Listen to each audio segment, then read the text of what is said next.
우리를 사랑하시는 고마우신 하나님 아버지 감사합니다. 우리의 영혼을 구원해 주시고 하나님의 몸된 교회 가운데서 또 주님의 선한 일에 참여케 해주시는 것 감사합니다. 특별히 이렇게 청년의 때에 구원해 주시고 하나님의 나라를 위해서 또 힘있게 살아갈 수 있는 귀한 기회를 허락해 주셔서 감사합니다. 또 어제 오늘 우리 서울 동북교회 청년의 수련회로 함께 했습니다. 또 이 시간 각자 신앙생활 하는 중에 궁금한 내용들을 또 성경을 통해서 저희들 함께 생각해보고 또 그 답을 알고 또 하나님의 뜻대로 살아보고자 이런 시간을 마련했습니다. 참석한 모든 분들의 마음을 또 붙들어 주시고 또 하나님께서 우리에게 필요한 하나님의 뜻을 분명하게 나타내 주셔서 더욱더 우리가 주님의 뜻대로 살아갈 수 있도록 도와주시고 힘과 용기도 더해 주시기를 원합니다. 또 우리 청년회를 맡아 수고하시는 또 형제님과 또 임원 형제 자매님들에게 하나님의 말씀과 지혜와 사랑과 믿음을 덧입혀 주셔서 더욱더 주님의 영광을 위해서 힘있게 살아갈 수 있도록 도와주시옵소서. 이 시간이 우리가 하나님을 더욱 알아가고 또 배우는데 귀하고 유익한 시간이 될 수 있도록 도와주시기를 원합니다. 우리를 사랑하시는 주 예수님의 이름으로 기도했습니다. 아멘. 질문 주셨는데요. 뭐 이렇게 많이 쳤어요, 질문을. 제가 이번 주에 낮 집회하느라고, 낮 집회도 그렇고, 뭐 되게 바빠요, 보니까. 연말이 되고. 그래서,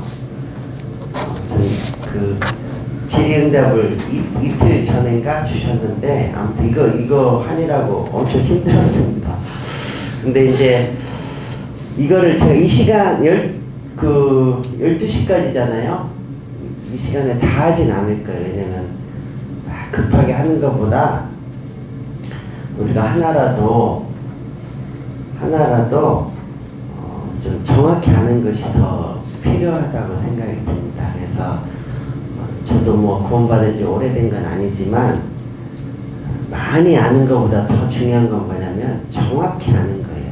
그죠? 우리가 복음 말씀 들을 때 보면 한 2시간 정도 하잖아요. 근데 복음 말씀을 다 알아야 구원받나요? 아니에요. 그 중에 한 말씀만 깨달으면 어디까지 가요? 천국까지 가요. 대단한 거죠. 한 말씀만 깨달아도 천국 가는 것도 대단한 거고, 그 수많은 복음을 들어도 구원 못 받는 것도 대단한 거고. 어쨌든 양극적인 현상이 나타나는데, 아무튼 하나님의 말씀을 우리가 많이 아는 것도 물론 중요하지만 신앙생활 경험 속에서 아마 느끼셨을 거예요. 많이 아는 것보다 정확히 알고 어때요? 행하는 게 중요해요. 그래야 내 것이 되거든요. 그래서 우리 청년 때는 지적인 욕구가 있기 때문에 성경을 많이 알려고 하는 건 아주 좋은 겁니다. 그래서 너무 청년들이 이렇게 어른들처럼 살려고 하면 안 돼요. 청년 때는요, 때로는 실수를 해도 좋으니까 무엇이든지 하려고 해야 돼요. 미리 막 재고 안 될 거다 그런 것보다는 교회 안에서는, 적어도 교회 안에서는 뭔가 몸으로 움직이는 일들이 있다면 교회 어차피 이제 상의할 분들이 있잖아요. 이렇게 상의하고 특별한 일이 아니면 해보는 것이 중요합니다. 왜냐하면 우리가 그 실패를 통해서도 배우는 것들이 많아요, 사실은. 그리고 우리는 실수와 실패를 해봐야만이 하나님을 간절히 찾아요. 우리 속성이 그렇거든요. 그래서 우리 청년들 한 토요일에 보니까 한 30명 나오죠. 30명이면 대단한 숫자라는 거 아세요? 보통 지방에 가면 지역교회가 자립을 하는데 모르겠어요. 서울은 땅값이 비싸서 많은 분들을 자립시켜 주더라고요. 보통 150명 뭐 이렇게 100명 정도. 근데 시골은 보통 20명 넘으면 자립시켜 줍니다. 본인들이 원하면. 저도 상주교에 있다가 문경교회 자립할 때 한 개 구역으로 자립했거든요. 그때 어른 뭐 해서 23명 됐어요. 지금 한 80여 명 되지만. 그래서 30명이면 그것도 젊은 사람 30명이잖아요. 제가 볼 때 못할 게 없어요. 시골교회 23명 자립해도 청년하고 봉사의 어머니 합해봤자 한 11명이나 돼요. 나머지는 다 어르신들이에요. 다 밥도 떠서 드려야 되고 수요 말씀 때도 모시러 가야 되고 모셔다 드려야 되고 주일날도 모시러 가야 되고 끝나면 또 드려야 되고 그래도 교회를 이루고 다 하거든요. 거기서 헌금도 하고 총회비도 내고 할 거 다 합니다. 물론 그분들이 많은 희생이 있고 힘든 건 사실이죠. 힘이 안 들 수가 없죠.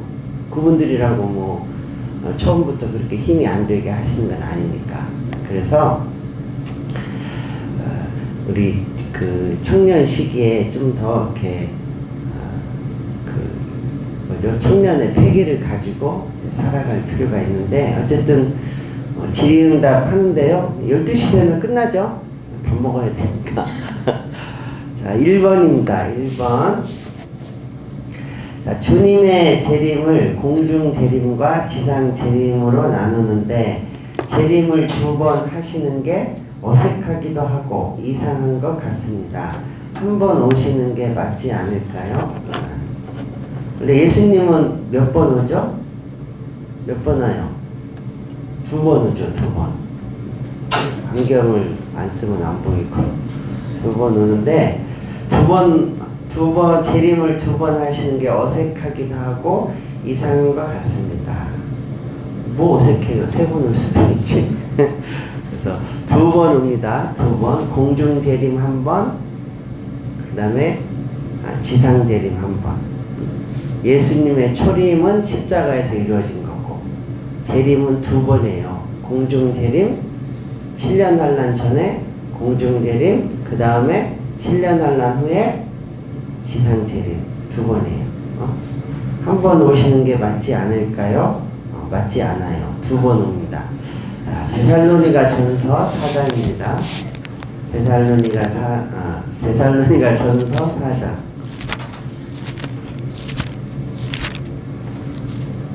4장 16절. 데살로니가 4장 16절 17절. 제가 읽겠습니다. 주께서 호령과 천사장의 소리와 하나님의 나팔로 친히 하늘로 솟아 강림하시리니, 이 세상으로 오신다는 거죠. 그리스도 안에서 죽은 자들이, 구원받은 성도들이 먼저 일어나고 그 후에 우리 살아남은 자도 저희와 함께 구름 속으로 끌어올려 공중에서 주를 영접하게 하시리니 그리하여 우리가 항상 주와 함께 있으리라. 자, 이것이 공중 재림이죠. 그래서 주께서 호령과 천사장의 소리와 하나님의 나팔로 친히 하늘로 솟아 강림한다. 그리고 그리스도 안에서 죽은 자들이, 이 말은 구원받고 먼저 육체의 죽음을 맞이한 분들 있잖아요. 그분들이 먼저 일어나고 부활된다는 거죠. 그리고 그 후에 우리 살아남은 자도, 여기서 살아남았다는 말은 단지 살아있는 사람 그런 뜻이 아니라 구원받고 지금 살고 있는 사람들, 우리잖아요, 우리. 자, 우리 살아남은 자도 저희라는 것은 그리스도 안에서 구원받고 먼저 죽은 자들과 함께 구름 속으로 끌어올려, 어디에서? 공중에서 주를 영접하게 하시리니, 이제 공중에서 주님을 만난다는 거죠. 이걸 공중 재림이라 그래요. 이 말은 우리 몸이 붕 떠가지고 저 공중에서 예수님을 만난다, 그런 의미보다는 우리 몸이 신령하게 변해서 만난다, 그런 뜻이에요. 아시겠죠? 예수님 공중 재림하면 우리가 막 삐용하고 올라가는 게 아닙니다. 이 몸이 변한다는 거죠. 그래서 공중에서 주를 영접하게 하시리니 그리하여 우리가 항상 주와 함께 있으리라. 이제 우리는 주님과 영원히 산다는 거죠. 그래서 18절은 같이 한번 읽어보겠습니다. 이러므로 이 여러 말로 서로 위로하라. 우리가 이 땅에서 구원받고 사는 것이 쉽지 않잖아요. 근데 우리의 위로가 뭐예요? 주님이 곧 있으면 공중 재림한다는 거예요. 그래서 우리가 힘들고 어려울 때마다 이 주님이 우리를 데리러 온다는 것을 기억해야 돼요. 그럼 위로받을 수 있어요. 우리 하루 종일 일하고 하루 종일 힘들게 일하고 피곤할 때 언제가 제일 행복해요? 언제죠? 잠자리 누웠을 때잖아요. 저는 요즘은 아무튼 머리만 담은 자요. 근데 그 하루 종일 열심히 일하고 그 단잠을 딱 잘 때 그 행복감이 있잖아요. 우리가 이 땅에서는 정말 수고하고 힘들고 때로는 눈물을 흘리고 고민하지만 주님이 오시면 그 모든 것은 끝납니다. 이제. 그래서 우리가 사실은요 이 땅에서 수고하고 고생하고 울 수 있는 시간도 별로 없어요. 이게 다 추억이 되거든요. 왜냐면 우리는 영원한 천국으로 들어갈 거니까. 사실 영원한 시간에 비하면 이 땅의 70년, 80년이 얼마나 짧겠어요. 우리 여기 청년들도 있지만 어렸을 때부터 지금까지 이렇게 쭉 지금까지 지나온 세월들 보면 어때요? 금방 지나갔죠? 금방이에요. 근데 영원이라고 하는 시간에 비하면 우리가 지금 겪는 일들이 사실은 나중에 보면 어때요? 아무것도 아니겠죠. 근데 우리는 너무 눈에 보이는 것 때문에 막 많은 시간을 허비하고 또는 감정도 허비하고 그것 때문에 형제 자매들과 갈등도 겪고 그렇잖아요. 근데 나중에 보면 사실은 아무 일도 아니라는 거죠. 그래서 우리는 더 크고 더 영광스러운 것에 눈을 다 고정할 필요가 있어요. 그래서 주님의 공중 재림이 있습니다. 그것이 우리의 최대 소망이에요. 근데 우리 시대는 어때요? 곧 있으면 오십니다. 성경적으로 보면. 자, 그리고 데살로니가 전서 1장 10절입니다. 데살로니가 전서 1장 10절.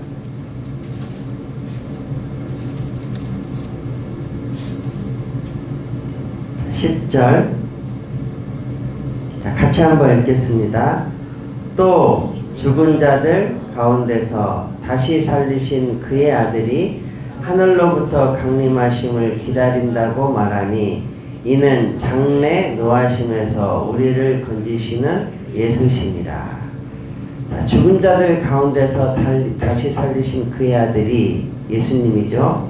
하늘로부터 강림하심을 기다린다고 말하니 이는 장래 노하심에서 앞으로 일어날 하나님의 진노가 장래 노하심이죠. 이 장래 노하심은 뭘 말할까요? 이게 7년 환란이죠. 7년 환란. 그러니까 7년 환란이 있기 전에 우리를 어떻게 한다고요? 건진다고요. 그러니까 우리 구원받은 성도는 7년 환란에 들어가요? 안 들어가요? 이거 중요한데 구원받은 성도는 7년 환란에 들어갈까요? 안 들어갈까요? 안 들어가죠. 들어가면 안 돼요. 왜냐면 7년은 말 그대로 환란이에요. 육신적인 환란이거든요. 그래서 환란 전에 하나님의 자녀들을 하늘로 피신시키는 일이 있어야 돼요. 그죠? 그래서 반드시 공중재림이 먼저 있는 겁니다. 자, 그리고 이제 7년 환란이 지나고 나서 이 세상은 이제 천년왕국이 오는데 7년 환란 전에는 구원받은 성도가 주님과 함께 이제 공중에서 있다가 7년 환란이 끝나면 이 땅에 내려와야죠. 그래서 우리가 그 7년간의 기간을 그리스도인의 관점에서 보면 혼인잔치 한다. 그래요. 혼인잔치. 그죠? 그래서 남편 대신 예수님이 교회 성도를 데리고 가서 7년간 혼인잔치를 합니다. 그러면 결혼식 한 다음에 그 다음에 하는 일이 뭐예요? 보통 결혼식 하면 뭐예요? 여행 떠나잖아요. 신혼여행. 그 신혼여행이 뭐냐면 이 땅에서의 천년이에요. 주님과 왕노릇 하는 거거든요. 그래서 7년 환란이 끝나면 구원받은 성도와 주님이 이 땅에 다시 내려오죠. 그것을 지상 재림이다 그래요. 마태복음 24장입니다. 마태복음 24장 29절. 마태복음 24장 29절 그리고 30절. 제가 읽겠습니다. 자, 그날 환란 후에, 그날 환란 후라는 것은 7년 환란 후에 그런 뜻이죠. 즉시 해가 어두워지며 달이 빛을 내지 아니하며 별들이 하늘에서 떨어지며 하늘의 권능들이 흔들리리라. 이 말은 7년이 끝나면 바로 이런 일이 이런 일 가운데 주님이 이제 이 땅에 지상 재림하는 거죠. 자, 그때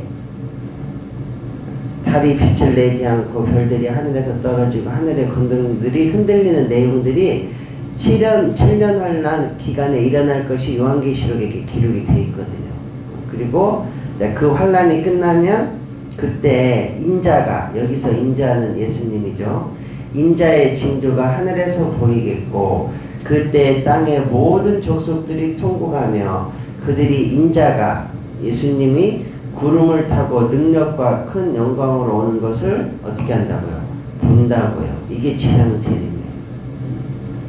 그래서 이 광경은 7년 환란 후에 예수님이 지상재림하는 광경이죠. 7년 환란 전에는 예수님이 공중재림이 되면 변화되는 사람만 주님을 봅니다. 이 땅의 사람들은, 구원받지 않은 사람들은 공중재림하는 예수님을 볼까요? 못 볼까요? 못 봐요. 구원받은 사람만이 주님을 볼 수 있고 만날 수 있는 거예요. 왜냐면 주님과 같은 모양으로 변하지 않으면 주님을 볼 수 없는 거예요. 그래서 구원받은 사람만 신령한 몸으로 확 변합니다. 없어지는 거죠, 이 세상에서. 그래서 변화되지 않은 사람은 예수님이 재림하셨는지 모르겠죠. 무슨 일이 일어났는지도 몰라요. 아마 뉴스에 잠깐 나오고 끝날 거예요. 많은 사람들이 없어졌다고. 그래서 구원받지 않은 사람들은 주님을 만나지도 못하고 변화되지도 않습니다. 그래서 우리 구원받은 사람만 변화가 돼서 주님을 만나죠. 그래서 참고로 적어 놓으시면 요한일서 3장 2절에 이런 구절이 있어요. 그가, 예수님이 나타내심이 되면 우리가 그와 같을 줄을 아는 것은 그의 계신 그대로 볼 것을 인함이니. 구원받은 성도는 예수님이 나타냄이 되면 우리가 예수님처럼 변하고 또 예수님이 우리와 똑같다는 것을 그때 알게 돼요. 그러니까 구원받은 사람만 누구를 만나요? 주님을 만나는 거예요. 공중재림 때. 그리고 나머지 이 세상에 있는 사람들은 주님이 온 것도 모르겠죠. 왜냐하면 이런 불완전한 눈을 가지고는 못 봐요, 주님을.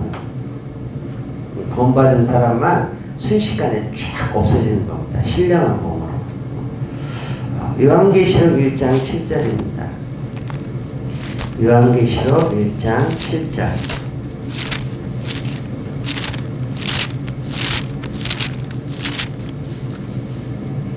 요한계시록 1장 7절.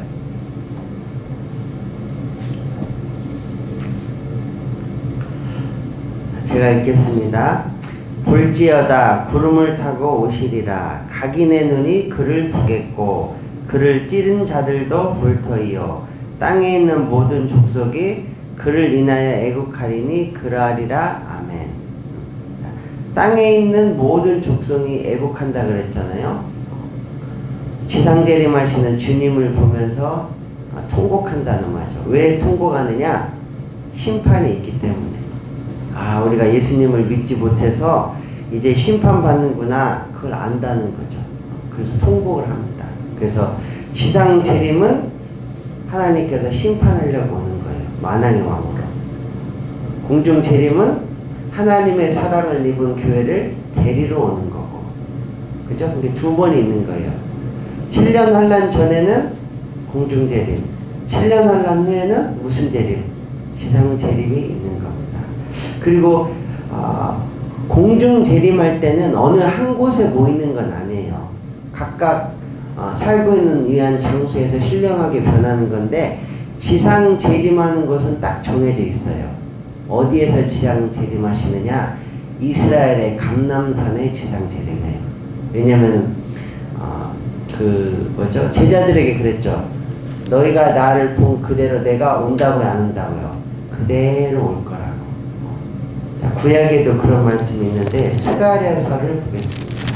말라기 앞에 스가랴서 14장 4절 14장 4절 구약성경 스가랴서 14장 4절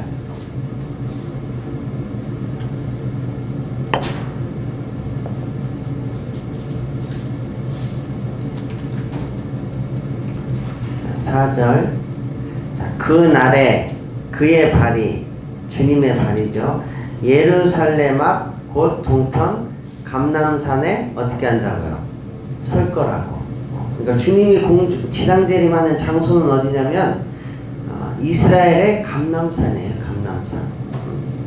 그래서 감람산에서 승천하시고 감람산으로 지상 재림하시죠. 자, 공중 재림할 때는 공중이기 때문에 어느 일정한 장소에 오시는 게 아닙니다. 전 세계에 있는 구원받은 사람이 한꺼번에 올라가죠. 자, 지상 재림하실 때는 감람산에 정확하게 오십니다. 7년 환란 그때 지상 재림하시고 그 다음에 천년 왕국이 이루어지고 그리고 영원한 천국으로 가는 거죠. 그래서 우리 구원받은 성도는 공중 재림하시는 주님을 만나고 7년간 혼인잔치하고 지상 재림을 주님과 함께 하고 이 땅에서 천년간 신혼여행 보내고, 신혼여행 끝나면 어디로 가야 돼요? 이제 신혼집으로 가야죠. 평생 살아야죠. 그게 어디냐면 우리는 천국이에요. 천국. 우리의 영원한 집, 하나님이 예비한 집, 신혼집. 우리 신랑은 하나님 아버지고 우리 구원받은 성도는 신부고, 그리고 사랑 가운데 영원히 살잖아요. 믿음, 소망, 사랑 이 세 가지는 항상 있을 것인데 그 중에 뭐가 최고라고요? 사랑이 제일이라고. 사랑만 남는다고. 우리가 천국에 가면 믿음도 이루어지고 소망도 이루어지잖아요. 그 영원히 어떻게 사느냐? 하나님과 사랑 가운데 사는 겁니다. 그래서 여기 질문하신 대로 주님의 재림을 공중 재림과 지상 재림으로 나누는 것이 맞습니다. 그리고 한 번 오시는 것이 아니라 두 번 오십니다. 그래서 7년 환란 전에 교회를 데리러 오시고 7년 환란 후에 이 세상을 심판하러 오십니다. 그리고 순서는 7년 환란 후에 천년 왕국이 있고 그 다음에 영원한 천국이 있고. 이해되시죠? 이해돼요? 안 돼요? 네. 그렇게 하시면 되겠습니다. 그래서 공중 재림은 반드시 7년 환란 전에 있어야 돼요. 그게 성경적입니다. 자, 그리고 이제 두 번째 질문인데요. 야곱의 요셉의 둘째 아들 에브라임. 첫째 아들은 므낫세죠. 둘째 아들 축복이 이방인의 구속과 관련이 있는지 궁금합니다. 이방인의 구속, 구원과 관련이 있는지 궁금합니다. 물론 이 내용은 이방인을 구원하겠다고 하는 직접적으로 그렇게만 이해할 수는 없어요. 왜냐면 우리 로마서 3장을 한번 보겠습니다. 로마서 3장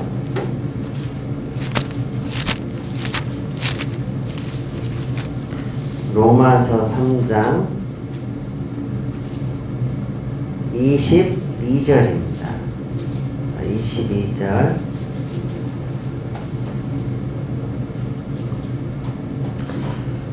곧 예수 그리스도를 믿음으로 말미암아 모든 믿는 자에게 미치는 하나님의 은혜. 자, 같이 읽겠습니다. 차별이 있다고요, 없다고요?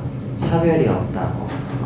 그런데 이제 일단 이걸 제가 찾았는데 이 야곱의 요셉의 둘째 아들을 축복한 내용 아세요?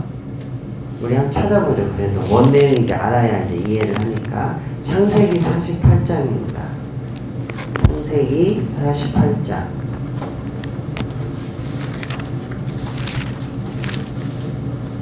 48장 17절.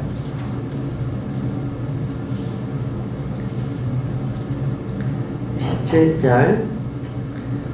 요셉이 그 아비가 요셉의 아버지는 야곱이죠. 네, 야곱이 우수가 뭔지 알아요? 오른쪽 손입니다. 오른우 손숫자. 오른쪽 손을 에브라임의 머리에 얹은 것을 보고 에브라임은 둘째잖아요. 그러니까 야곱이 오른손으로 에브라임의 머리에 얹었다는 거죠. 왜? 축복하려고. 자, 그것을 보고 요셉이 받겠죠. 기뻐 아니하여. 누가 기뻐 아니했다고요? 누가 기뻐 아니했죠? 아버지 요셉이 기뻐 안했다고. 왜냐면 에브라임은 둘째잖아요. 장자는 므낫세인데. 근데 이제 할아버지인 야곱이 둘째 아들의 머리 위에 축복하려고 하는 거예요. 오른손으로. 이 성경에서 오른손은 하나님의 축복을 의미하잖아요. 그래서 기뻐 아니하여 아비의 손을 들어. 아비의 손이 야곱의 손이겠죠. 아비의 손을 들어 에브라임의 머리에서 므낫세의 머리로 옮기고자 하여. 므낫세는 첫째 아들이잖아요. 자, 18절. 그 아비에게 이르되 아버지여 그리 마옵소서. 이는 장자니 우수를 그 머리에 앉으소서. 그 머리에 얹으소서. 아버지, 이 므낫세가 장자입니다. 그러니까 므낫세 머리 위에다가 오른손을 얹어주세요. 둘째 에브라임에게 하지 말고. 그 이야기를 한 거죠. 19절. 아비가 허락지 아니하여 가로되 나도 안다 내 아들아. 뭘 안다는 거예요? 에브라임이 둘째고 므낫세가 첫째라는 거 나도 안다는 거죠.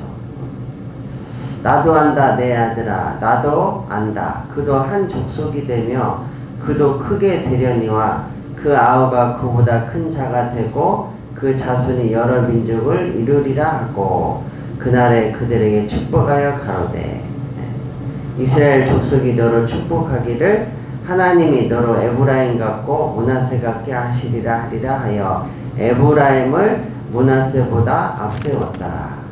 자, 이 내용이 뭐냐면 이제 야곱이 요셉의 두 아들에게 축복을 하는데요. 잠깐만 끊고 할게요. 요셉의 아버지 그 야곱이요. 요셉의 둘째 아들에게 이제 먼저 둘째 아들의 머리에 오른쪽 손을 얹고 더 많은 축복을 해주는 거죠. 자, 이것이 과연 이방인의 축복과 관련이 있느냐? 관련이 있을 수도 있고 꼭 그것만 말한다고 말할 수는 없어요. 왜냐면 왜 이제 사실은 야곱이 요셉의 둘째 아들에게 오른손을 얹고 더 많은 축복을 해줬을까? 그거는 저도 특별하게 성경적으로 이거다라고 말할 수는 없는데 전체적인 성경의 원리가 있어요. 원리가 뭐냐면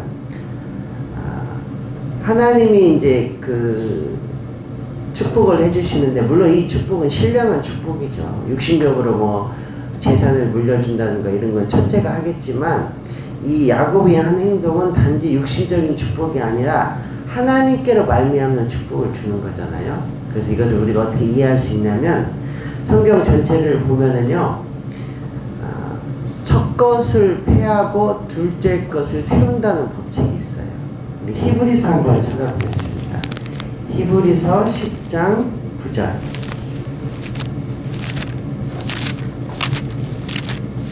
히브리서 10장 9절.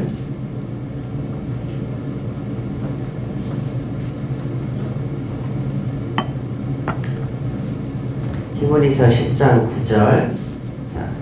그 후에 말씀하시기를 보시옵소서 내가 하나님의 뜻을 행하러 왔나이다 하셨으니 그 첫 것을 패하심은 둘째 것을 세우려 하심이니라. 자, 그 첫 것을 폐했다는 것은 히브리서 10장을 쭉 읽어보면 율법이죠.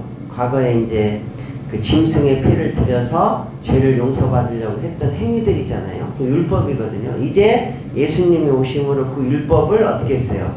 폐한 거죠. 그건 그림자니까. 그리고 둘째 것을 세웠다는 것은 예수 그리스도의 은혜로 말미암아 구원받는 법을 세운 거죠.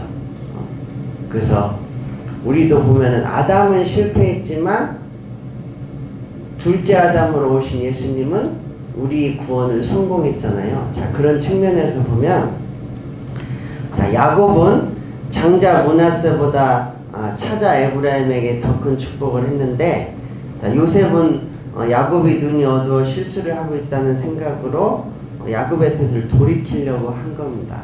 육신적인 그 모습을 보고. 자, 그런데 야곱은 의도적으로 그렇게 했다는 거예요.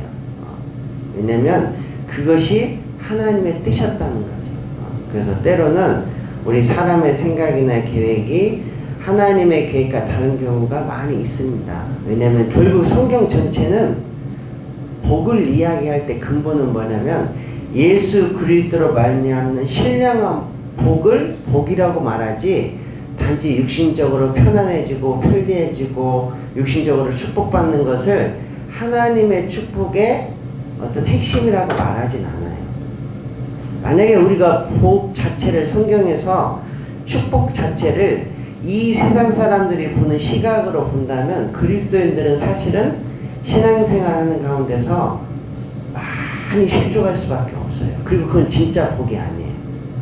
다 없어지는 거예요.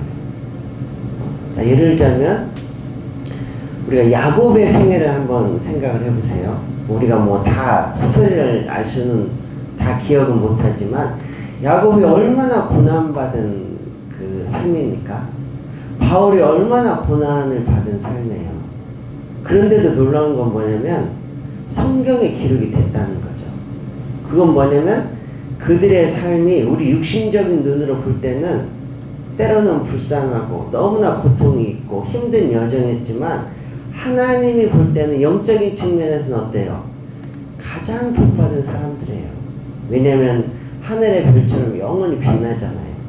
우리가 지금도 바울을 이야기하고 모세를 이야기하고 아브라함을 이야기하고 요셉을 이야기하잖아요. 그 사람들은 축복받은 사람이 틀림이 없어요. 그래서 우리도 신앙생활을 할 때 하나님이 보시는 복의 기준이 뭔지를 잘 분별해야 돼요. 우리가 신앙생활 하면서 어떤 분들은 막 고난을 겪고 그 다음에 어떤 분들은 구원받은 부모 만나서 편안하게 생활하고 그러면은 그 사람들은 복받았고 내 가족은 하나도 구원 못 받고 핍박받았으니까 나는 뭔가 하나님 앞에 그 잘못된 거 아니냐 이렇게 오해할 수 있는데 전혀 그게 아니에요. 하나님 앞에 가면 그 상이 완전히 달라요. 저도 우리 아들들 보면서 그런 생각하거든요. 저도 이제 아들 둘 있지만 구원받은 부모 밑에서 나서 그리고 복음을 순적하게 접하고 그리고 교회 생활 크게 어렵지 않거든요. 우리가 교회 못 가게 하겠어요? 근데 이제 제가 문경에 있을 때 보면 우리 큰애 고2인데 지금 걔보다 한 살 많은 형이 있었어요. 구원받은. 근데 그 아이는 어렸을 때부터 구원을 받고 신앙생활을 쭉 해왔는데 심지어 아버지가 교회 다닌다는 이유로 그 아이를 벽에 던지기도 했어요. 어렸을 때. 그 아이는 그 충격이 있어요. 그런데도 보면 신앙생활을 하고 전도하고 이런 거 보면 그 아이가 훨씬 잘해요. 우리 아이는 그냥 어떻게 보면 평탄하게 구원받은 부모 밑에서 자라서 복음을 접하고 그다음 교회 생활 하는 거잖아요. 근데 내가 볼 때는 별로 뭐라고 표현해야 되냐, 물고기로 말하면 힘이 없어요. 제가 그 아이를 보면서 그런 생각을 해요. 육신적으로는 이렇게 편안하게 잘 이 땅에서 살지는 모르겠지만, 신앙생활 편안하게 할지는 모르겠지만, 하나님 앞에 가면 죄송하지만 아직까지는 그래요. 우리 아들을 보면서 큰 상은 없겠다 싶어요. 왜? 그 아이가 뭐 교회 다니는 것 때문에 핍박을 받아본 적도 없고 그렇잖아요. 교회 다니는데 큰 어려움도 없고 그래서인지는 몰라도 그 힘들게 신앙을 지켜온 아이에 비교해보면 뭔가 막 예수님을 전하려고 하고 그 어려운 가운데서도 신앙을 지키려고 하는 그 맛이 별로 없어요. 뭔가 그리스도인으로서의 어떤 힘이 안 보여요. 우리 애들을 보면. 근데 그 어렸을 때부터 구원받고 핍박받던 아이는요, 막 시간만 되면 친구한테 막 전도하려고 그러고, 지금도 아빠가 옛날처럼 안 하지만 교회 다니는 걸 탐탁지 않게 생각하거든요. 근데 그 가운데서도 동생도 데리고 오고, 학예 수양이 되면은 막 친구들도 데려가려고 그러고 막 그래요. 우리 인간적인 눈으로 보면 그 아이가 조금은 이렇게 표현이 좀 그렇지만 불쌍하게 보일지는 모르겠지만, 하나님의 눈에는요 하나도 불쌍하지 않아요. 왜? 하나님 앞에 가면 그 아이가 어때요? 훨씬 상이 크거든요. 그래서 우리가 이 복을 생각할 때도 하나님의 관점에서 생각을 해야 돼요. 왜냐하면 이 육신의 고통이라는 것은 주님 오시면 어차피 끝납니다. 그렇지 않아요? 우리가 이 땅에서 잘 먹고 잘 살아도 어차피 주님 오면 끝나는 거고, 육신이 조금 불편해도 주님 오시면 끝나는 거거든요. 자, 문제는 주님을 위해서 내게 주신 몸과 시간을 가지고 마음을 가지고 어떻게 살았느냐, 그것이 우리의 인생을 사실은 어때요? 결정하는 거예요. 이제 그 상은 이제 영원한 거예요. 아마 우리가 그 하나님이 주시는 영광을 보면은요, 저부터 시작해서 틀림없이 후회할 분이 엄청나게 많을 거예요. 내가 이럴 줄 알았으면 내가 조금만 더 할까. 그건 틀림없습니다. 그래서 그 성경에 보면은요, 장자보다 둘째를 더 높인 경우, 둘째에게 하나님의 은혜가 간 경우가 많죠. 예를 들자면 가인보다 아벨이 하나님의 은혜를 받잖아요. 이스마엘보다는 이삭이 하나님의 은혜를 받죠. 에서보다는 야곱이 축복을 받습니다. 그리고 므낫세보다는 에브라임이 더 큰 축복을 받죠. 그리고 아론보다는 모세가 더 큰 하나님의 축복을 받죠. 그래서 이런 면에서 보면 단지 이방인의 구속만을 위해서 그 야곱이 에브라임에게 축복하는 내용을 썼다고만 한정 지을 수는 없어요. 분명한 것은, 우리가 이해할 수 있는 것은, 하나님의 축복은 율법에 있는 것이 아니라 어디에 있다고요? 은혜에 있다는 거예요. 그죠? 가인은 율법을 나타내는 거잖아요. 자기 행위를 가지고 열심을 가지고 하나님 앞에 나간 거고, 근데 아벨은 하나님의 뜻을 정확히 알고 양새끼 한 마리를 바쳐서 하나님의 은혜를 받잖아요. 그래서 우리가 좀 교훈을 받는다면, 정말 하나님의 은혜를 받는 방법은 먼저 우리의 열심과 계획을 앞세울 것이 아니라 하나님이 나에게 원하는 뜻이 뭔지를 분명하게 먼저는 분별하고 그 뜻대로 순종할 때 어때요? 우리는 한없는 축복을 받는 거예요. 그게 하나님의 뜻이에요. 그래서 하나님의 그 법칙 가운데 첫 번 것은 피하고 둘째 것을 세우시잖아요. 우리 아담에게서 물려받은 육신은 실패하잖아요. 근데 하나님께로 물려받은 은혜와 성령은 하나님을 섬기게 하고, 그 은혜와 성령으로 하나님을 섬길 때 우리에게 영원한 축복을 약속하잖아요. 그래서 우리가 굳이 그 내용을 가지고 교훈을 받는다면, 정말 하나님의 축복은 하나님이 우리에게 주신 은혜와 성령을 가지고 주님의 뜻대로 순종하고 살아갔을 때 어때요? 하나님은 한없이 축복해 준다는 거죠. 하나님이 한번 축복하시면은요, 그걸 막을 사람이 있을까요? 없을까요? 없어요.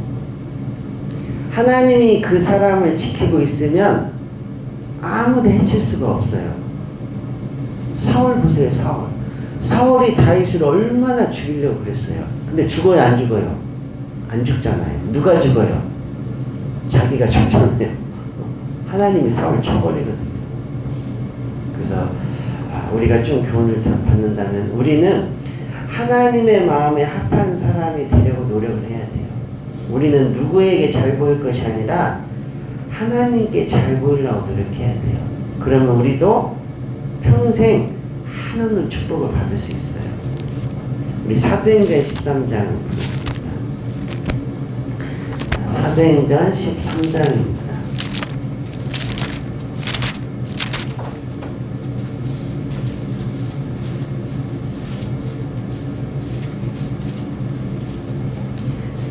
사도행전 13장 22절입니다. 22절 같이 한번 읽겠습니다. 패하시고 다윗을 왕으로 세우시고 증거하여 가라사대 내가 이새의 아들 다윗을 만나니 내 마음에 합한 사람이라 내 뜻을 다 이루게 하리라 하시더니 하나님은 다윗을 보고 마음에 너무 흡족했죠. 그래서 다윗을 만나니 내 마음에 합한 사람이다.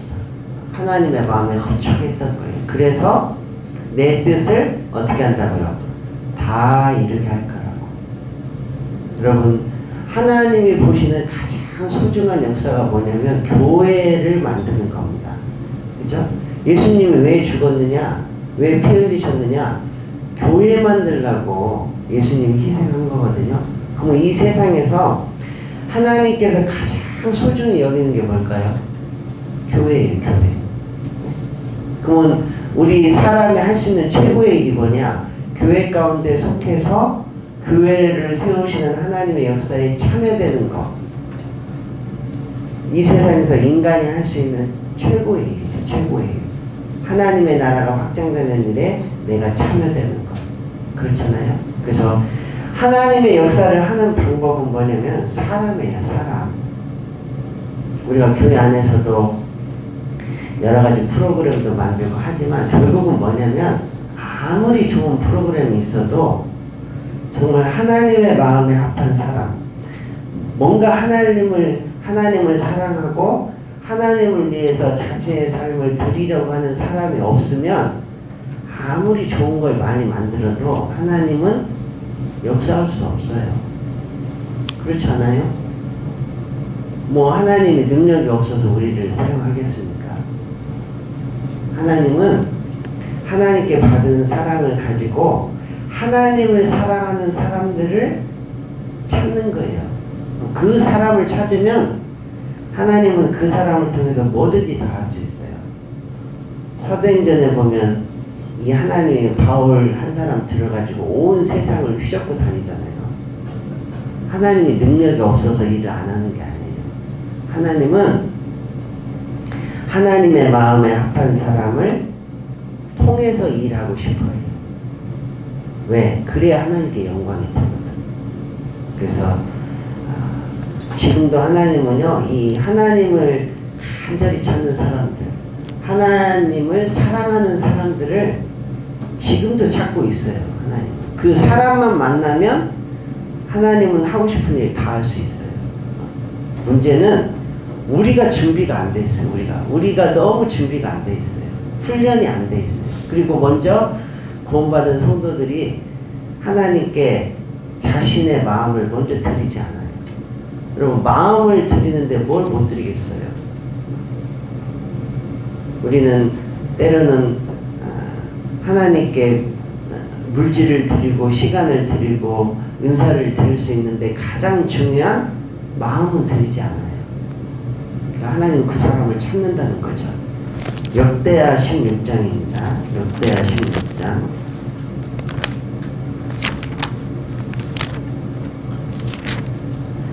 역대하 16장 9절입니다.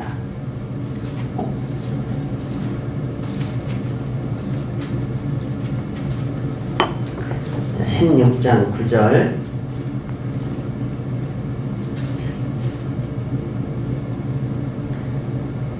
자, 같이 읽겠습니다.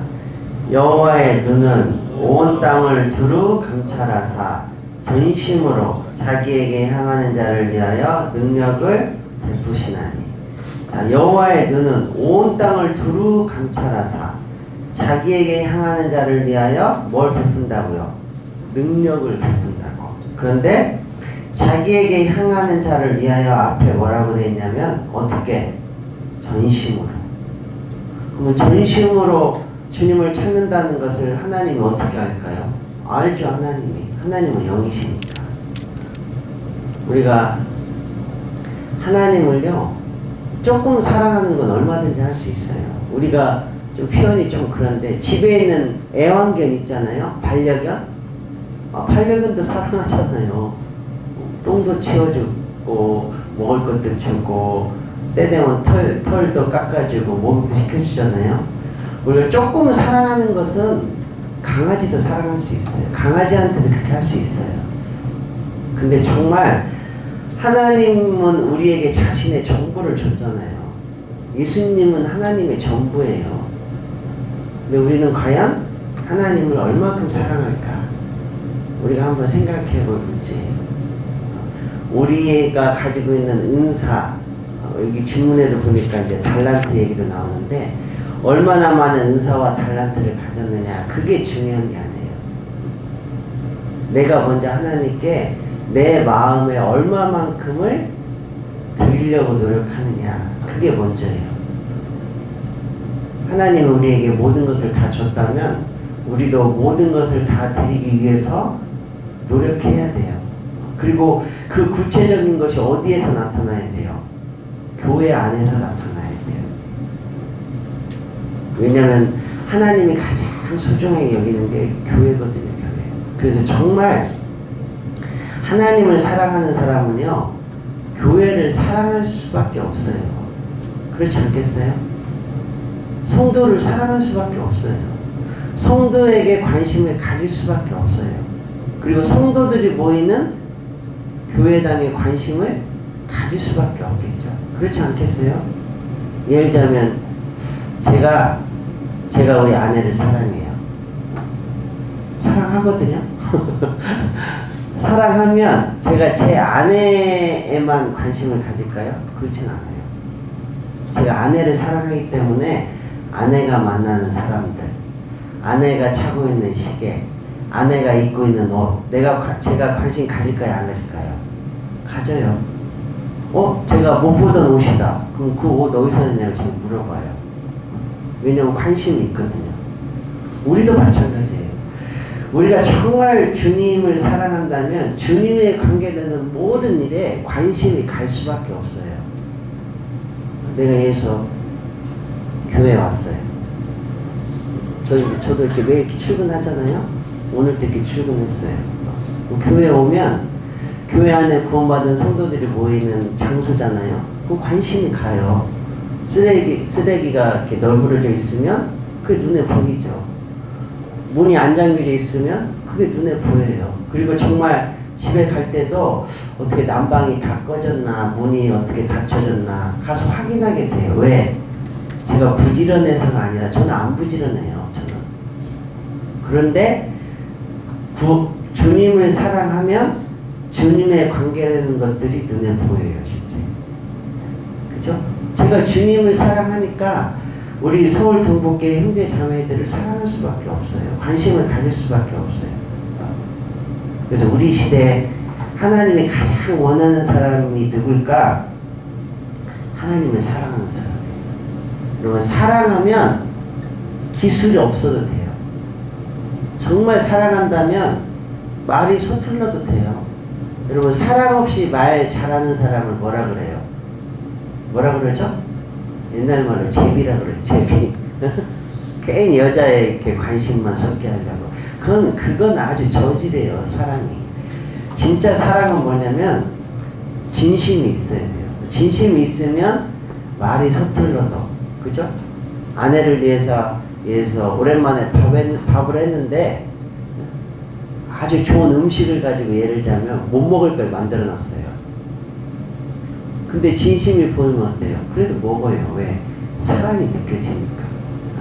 그래서 우리 시대가 마지막 시대라고 우리는 구원받지 않은 사람들에게 이야기하잖아요. 근데 우리가 한번 돌아볼 것은 뭐냐면, 그러면 우리는 마지막 시대라고 이야기를 하면서 마지막 시대에 사는 사람답게 그리스도인으로서 살고 있는가? 우리는 그것도 생각을 해봐야 돼요. 우리 남에게만 자꾸 손가락질 할 것이 아니라 그럼 나는 그 시대에 맞게 살아가고 있는가? 그리고 주님이 곧 오신다고 하는 것을 우리는 너무나 잘 알고 있으면서도, 그리고 믿지 않는 사람들에게 이야기하면서도 우리는 정말 그렇게 살고 있는가? 우리 자신을 돌아볼 필요가 있다는 거죠. 그래서 이 야곱의 요셉의 둘째 아들의 축복이 이방인의 구속과 관련이 있는지 궁금합니다. 이방인의 구속 관련이 있을 수도 있어요. 어떤 면에서 은혜로 구원을 받았다는 면에서는, 자격 없는 우리가 하나님의 크신 축복을 받았다는 의미에서는 관련 지을 수 있어요. 그러나 그 구절 자체가 꼭 이방인의 구속을 설명하기 위해서 기록을 한 거다라고는 단정 지을 수 없습니다. 그래서 그런 정도에서 우리가 이해하는 것이 우리에게 유익이 된다고 생각을 합니다. 그래서 어쨌든 우리는 하나님의 큰 은혜를 받은 것이 틀림이 없어요. 우리는 구원 하나 받은 것으로 이 세상에서 내가 겪고 있는 어떤 고난과 고통이 있을지라도 구원을 받은 것으로 보상을 다 받은 거예요. 사실 넘치게 받은 거예요. 왜냐하면 곧 있으면 우리는 주님과 천년왕국에서 천년 동안 왕노릇 할 거고, 그리고 그 뒤에는 천국에서 어때요? 영원히 살 거잖아요. 그럼 우리가 충분히 보상받은 거 아닙니까? 우리는 얼마든지 충분히 보상받았어요. 그래서 이 땅에서 육신적으로 겪는 혹은 어려움이나 배고픔이나 힘든 것은 크게 보면 그냥 추억입니다. 추억. 시간 지나면 다 지나가는 거예요. 어차피. 자, 우리 빌립보서 한번 보겠습니다. 빌립보서. 자, 빌립보서 4장 11절. 빌립보서 4장 11절.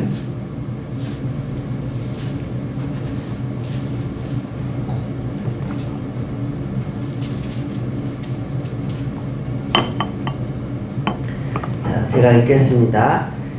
내가 궁핍함으로 말하는 것이 아니라 어떠한 형편에든지 내가 자족하기를 배웠느니, 자족이라는 것은 그 환경에 대해서 스스로 만족하는 거죠. 내가 비천에 처할 줄도 알고 풍부에 처할 줄도 알아. 모든 일에 배부르며 배고픔과 풍부와 궁핍에도 일체의 비결을 배웠노라. 13절은 같이 읽겠습니다.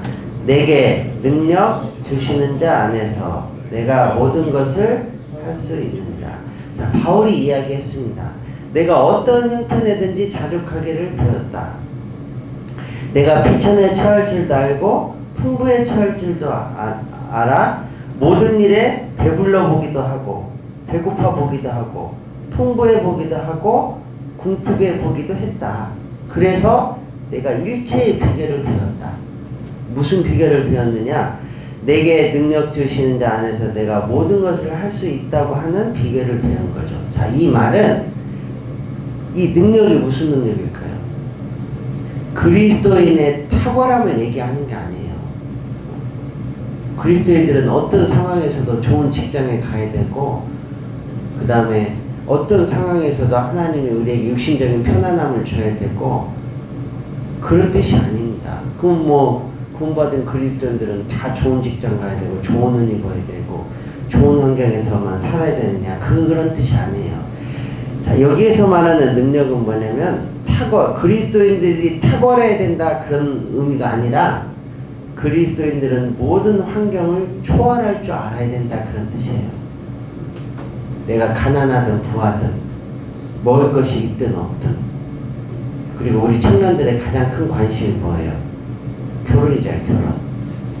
내가 노처녀가 되든 안 되든 상관없이 내가 모든 것을 할 수 있다. 뭘 할 수 있다는 말이에요?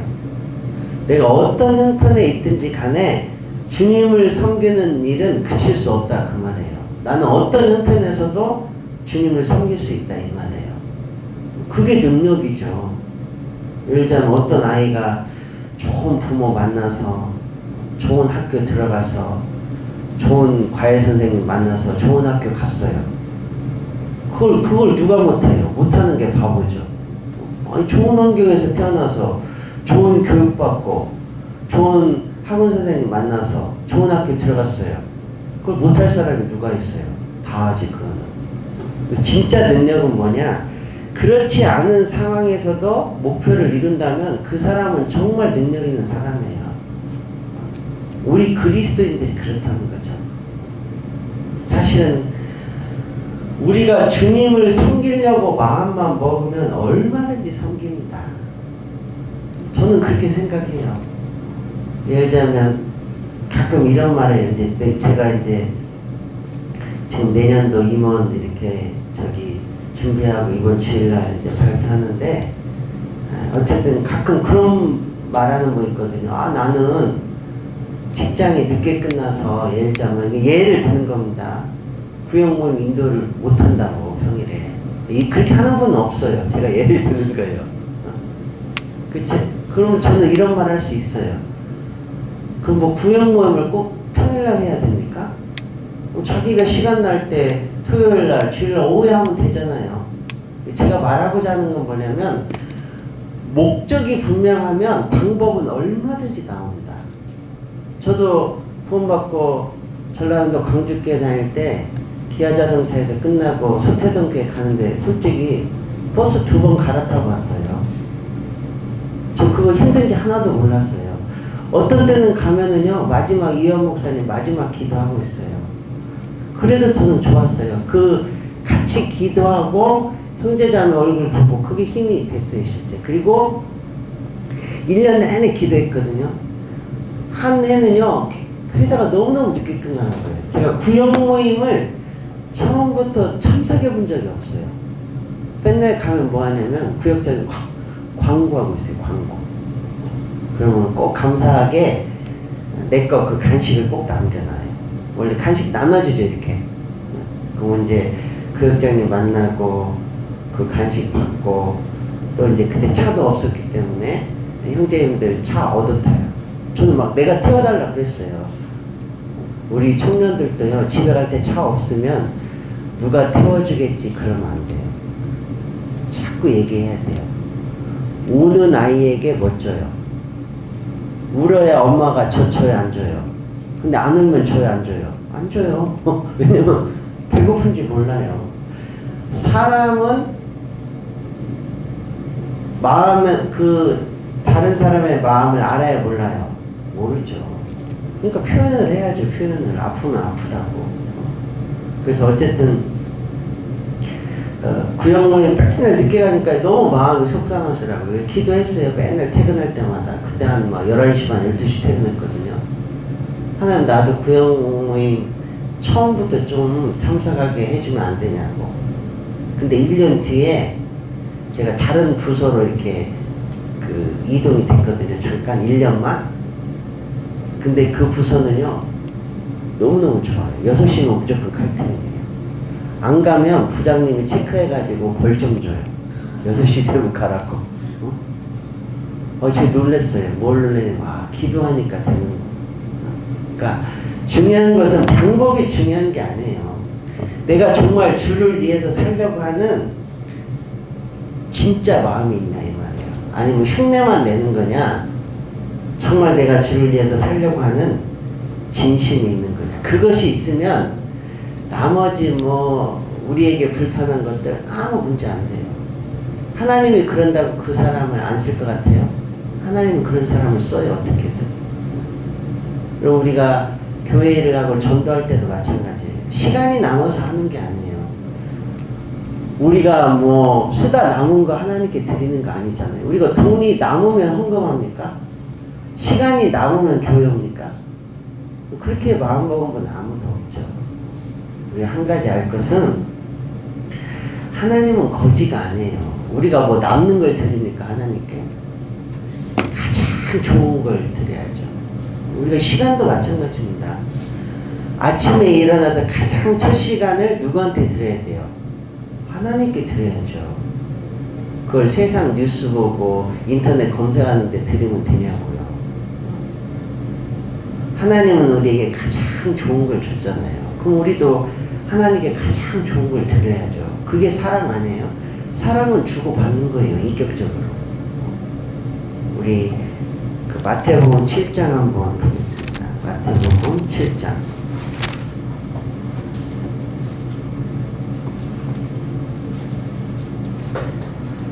마태복음 7장 12절.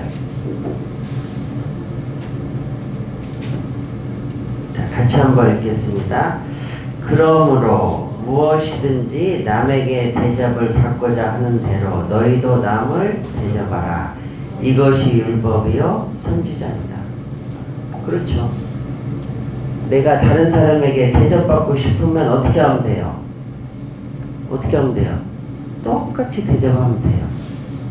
예를 들자면 제가 요즘 실제 그런 생각이 들거든요. 저 그 나이 드신 어떤 분들 보면 이렇게 존댓말하는 부부가 있어요. 이 세상에서도.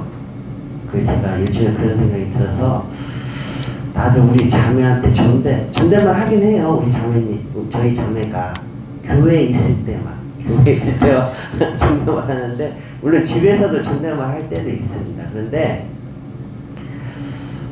내가 만약에 우리 자매에게 존댓말을 받고 싶다. 그럼 어떻게 하면 돼요, 혜림 자매님? 내가 존댓말 해주면 돼요. 그럼 상대방도 그렇게 해요. 근데 예술 형제님 쳐다볼 필요는 없고 자, 여기서 근데 원래 뜻은 뭐냐면 꼭 그렇게 대접받기 위해서 하라 이런 의미보다 자 보세요. 남에게 대접을 받고자 하는 대로 너희도 남을 대접하라 그랬잖아요. 근데 잘 생각을 해보세요. 예수님은 우리를 먼저 대접해 줬다는 거 알죠? 어떻게 얼마큼 대접해 줬어요? 자기 목숨으로 대접해 줬어요. 자 이제 우리가 예수님을 대접할 차례예요. 자 그럼 어떻게 대접할 거냐 이 말이에요. 예수님은 목숨을 다 바쳐서 나를 대접해 줬는데 이제 우리는 주님 만나는 그날까지 그 주님을 어떻게 대접하면서 살 거냐 이 말이에요. 우린 그거를 생각을 해봐야 된다는 거죠. 어떤 분은요 그 대접만 받고 입 닦는 사람 있죠. 그 사람 또 만나고 싶어요? 별로 안 만나고 싶어요? 안 만나고 싶어요. 우리는 주님을 어떻게 대접할 거냐 이 말이에요.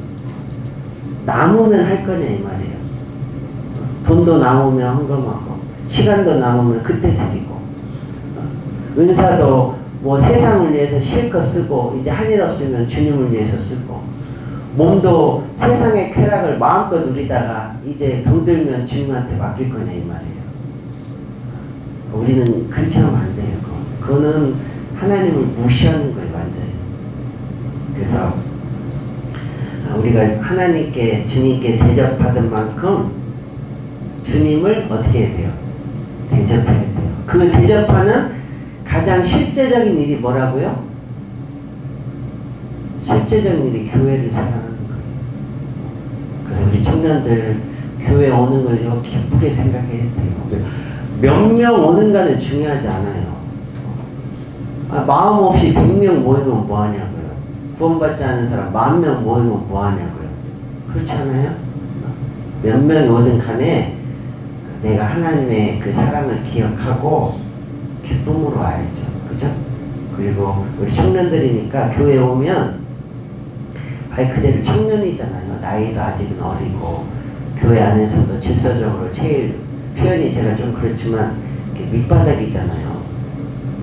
그 교회 오면은요 뭐 막 대접받으려고 하면 안 돼요. 내가 와서 교회도 오면 한 번씩 돌아보고 뭐 교대실에 좀 뭐가 정리정돈 안 있으면은 정리정돈이 안 돼 있으면 내가 정리정돈하고 휴지도 줍고 화장실 청소도 하고 하나님이 보실 때 아름답지 않겠어요? 하나님이 그 사람에게 복을 안 줄 수가 없겠죠. 우리는 하나님께 복 주세요, 복 주세요 이렇게 투정만 부를 것이 아니라 하나님이 복을 안 주면 안 되게끔 그런 행위를 해야 돼요. 그럼 하나님이 반드시 복을 줘요. 하나님은 복 주기를 좋아하거든요.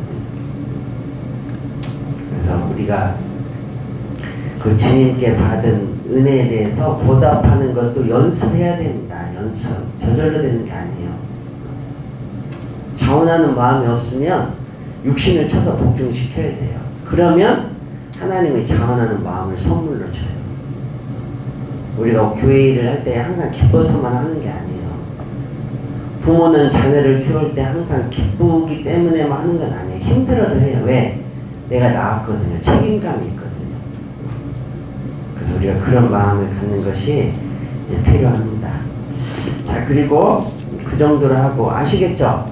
네, 그래서 우리가 교회 구원을 받고요, 신앙생활 한다는 게 얼마나 재밌는 건지 아세요? 저는 갈수록 재밌어요, 솔직히. 물론 그 안에 힘든 일도 있고 주님이 주시는 고난도 있고 시험도 있었죠. 그러나 다른 면으로는 저는 더 재밌어요, 갈수록. 저는 오늘이 제일 재밌어요, 진짜로. 뭐 과거로 별로 돌아가고 싶은 건 없어요. 지금이 제일 재밌어요. 그래서 뭐 저희 자매하고도 가끔 얘기하거든요. 뭐 남들은 뭐 신혼 때가 좋다고 해요. 저 신혼 때 신혼 때보다 지금이 더 좋아요. 신혼 때 돌아가면 또 애 낳고 고생해야 되는데 지금이 제일 좋아요. 지금 애들도 컸고 뭐 지들이 알아서 밥도 알아서 먹고. 우리 찬우가 그래요. 엄마 아빠는 너무한데요. 왜 너무하냐니까 이렇게 아들을 방치할 수 있냐고. 뭘 방치해, 먹을 거 다 주는데. 그래서 우리가 구원받고 그 교회 가운데서 하나님의 나라를 위해서 형제자매들과 함께 사는 것을요 정말 기쁘게 얘기해야 돼요. 그리고 가끔 이완 목사님도 우리 전도연수련회때 같이 교제할 때 그런 얘기 합니다. 우리가 육신적으로도 그래요. 육신적으로 하나님의 뜻이 있으니까 어떤 분은 구원받고 풍족하게 살 수 있고 어떤 분은 부자로 살 수 있어요. 그거 부러워할 필요 없어요. 왜냐면 다 뜻이 있어요. 다. 그래서 하나님이 밥 주면 뭐 먹어야 돼요? 밥 먹으면 돼요. 하나님이 피자 주면 피자 먹고, 하나님이 물 주면 물 마시고, 안 주면 안 먹고, 하나님 데려가면 가면 돼요. 뭐 우리가 이 땅에 뭐 크게 뭘 얼마나 큰 미련을 두고 그렇잖아요. 오늘이라도 우리는 주님 오면은 완전 해방이 해방. 그래서 우리가 너무 이 세상 눈에 보이는 것에 일희일비 할 필요 없습니다. 어차피 세상은 다 지나가는 거고 남는 건 뭐냐? 우리가 주님을 위해서 살았던 거. 그거 하나 딱 남아요. 자, 예를 들자면 올해도 한번 보세요. 올해 저 와서 벌써 1년 다 갔거든요. 작년에 와가지고 막 얼떨떨한 표정으로 동계수련회 참석해가지고 엊그제 갔는데 벌써 동계수련회 접수하라고 나오잖아요. 자, 1년 갔습니다. 제가 서울 동구 우리 형제자매들과 이런저런 일을 하면서 1년 겪었어요. 뭐 재밌는 일도 있고 서울에 와서 제가 구경한 것도 많죠. 촌놈이 올라와서 막 스타필드도 가보고 저기 제2 롯데월드 전망대도 가보고, 물론 예전에도 저 서울 1년에 한두 번씩 와서 많이 보긴 봤는데, 자, 그렇지만 남는 게 뭐예요? 그런 거 하나도 안 남아요. 결국은 뭐 남느냐? 우리가 교회 가운데서 전도 집회하고 구원받은 사람 생겨나고, 교제 좀 멀리 있던 분들이 교회 안에 들어오고, 우리가 수양회하고 우리 가족 중에 누가 구원받고, 그리고 좀 교회 게을리했던 분들이 교회 안에 좀 더 이렇게 열심을 붓고 나오고, 그게 우리 기쁨 아니에요? 그게 없으면 뭐 아무리 뭐 우리가 뭐 1년 내내 좋은 데 놀러 다니고 맛있는 거 먹고 좋은 옷 입고 그거 하나도 안 남아요. 어차피 시간 되면 다 없어질 건데. 그래서 우리에게 진짜로 남는 것이 뭔지를 잘 생각해야 돼요. 그게 진짜 지혜자예요. 어차피 이 세상은 다 없어져요. 하나님의 것만 영원하다는 것을 우리는 깊이 한번 생각해 볼 필요가 있습니다. 그래서 가장 행복한 인생이 뭐냐? 구원받고 교회 안에서 형제자매들과 함께 교제하고 주님의 복음을 전하는 겁니다. 그거보다 완벽한 인생은 없어요. 그 나머지는 사실은 나중에 다 지나가는 거예요. 그래서 우리가 그걸 좀 이렇게 생각을 해봤으면 좋겠고, 그 다음에 3번입니다. 3번. 3번이 뭐냐면, 봉사를 바꿔가면서 해도 되나요? 하던 곳에서 계속 하는 게 좋은가요?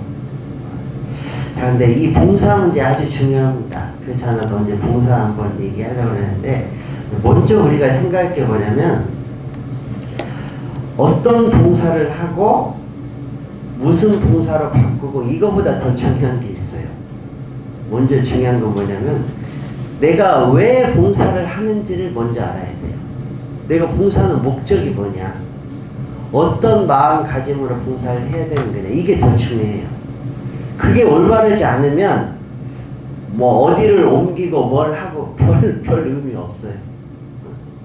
그래서 봉사는 아주 중요한 겁니다. 여러분, 하나님을 사랑하는 것은 말로만 끝나면 안 돼요. 우리가 처음 구원받을 때는 일단 말로 해야죠. 간증도 하고 주님이 나에게 받은 은혜를 입술로 표현하는 거 좋습니다. 근데 시간이 지나고 연수가 더하는데도 계속 말로만 한다. 그러면 그 말로 하는 사랑의 진실성이 퇴색돼요, 이제.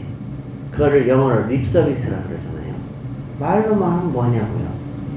그 뒤부터는 실제로 보여줘야죠. 자, 우리가 한 남자와 여자가 만납니다. 처음에는 말로 사랑을 해요.